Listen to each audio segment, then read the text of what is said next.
Shalom and good day all, and welcome to the Super Sons Fortress of Attitude. To which in this one, I am going to be reviewing DC Comics Robin issue 16, the second last one before issue 17, and things move into the Mark Waid run, which is Batman vs. Robin. And as you can see here, I have got all three covers in relation to this particular issue. And I'll give a first things first. Do these covers in any way, shape, or form connect to something that's happening inside with the story? Well, one does, two don't. But overall, I'm going to give my ratings for each cover. So for the first cover, I give it a 7 out of 10, and that's the one with Lord Deathman on it. For the second one, which also has Batman and Talia on it, I must admit I really do like it, and 8 out of 10. And of course, last but not least,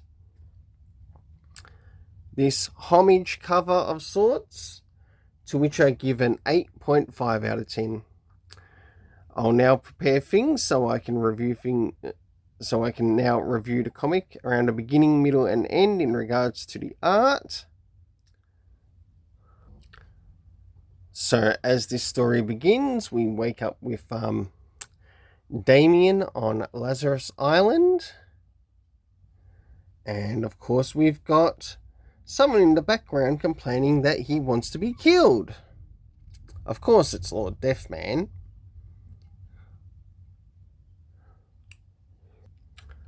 Of course, moving to the middle of the story, I must admit, this is probably one of my favourite scenes in here. And as we can see here, we've got Damien's cousin, Mara Al Ghul with the Demon's Fist.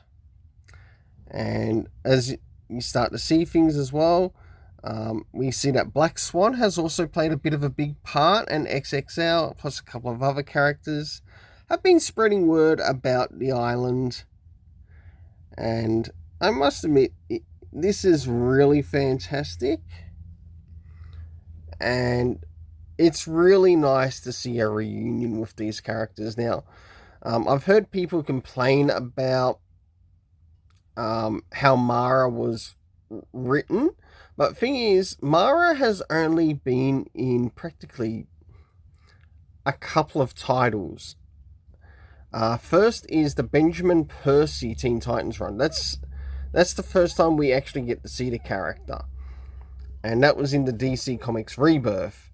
This is the next time we actually get to see her, because the last time that she was seen was in the Shadow War arc.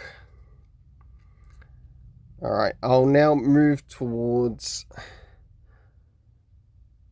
probably about the central, or a little bit closer after the middle, just a bit before the end.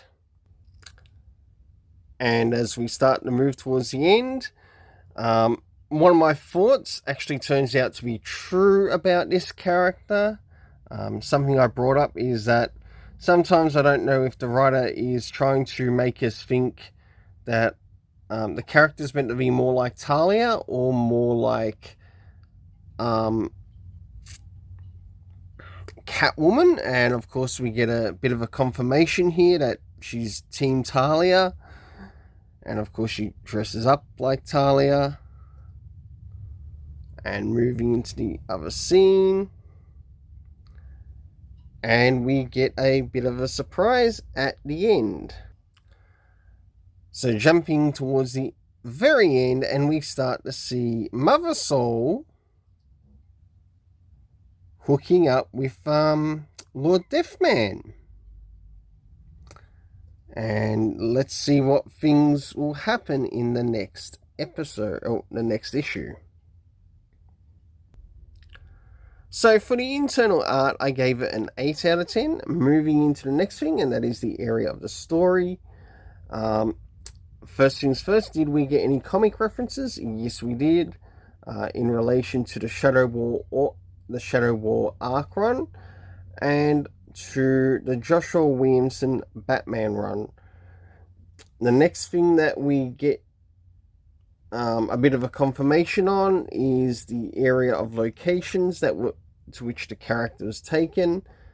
Of course, Lazarus Island as to where Damian presently is, with Connor Hawke and many others.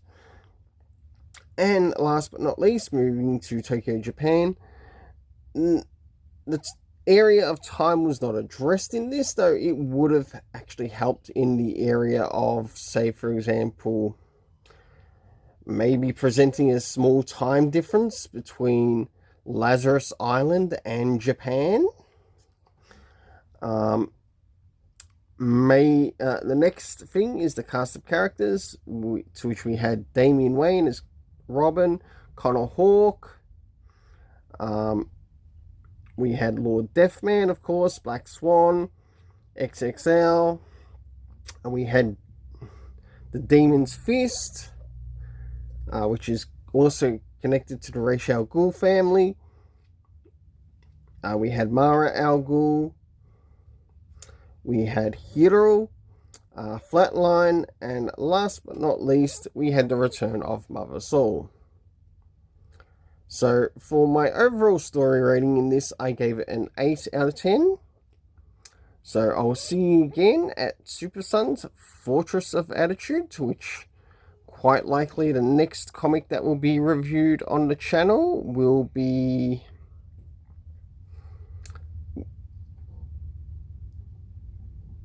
Son of Kal-El, around Superboy, and the terribly written by the one-trick pony Tom Taylor. And then eventually we will be reaching the last issue of issue 17 of Robin, and then beginning the Batman vs. Robin run, to which I will be covering in relation to the Super Sons Fortress of Attitude. And it will be interesting to see how Mark Waid works the story with Damian Wayne. Well, until then, see you again at Super Sons Fortress of Attitude.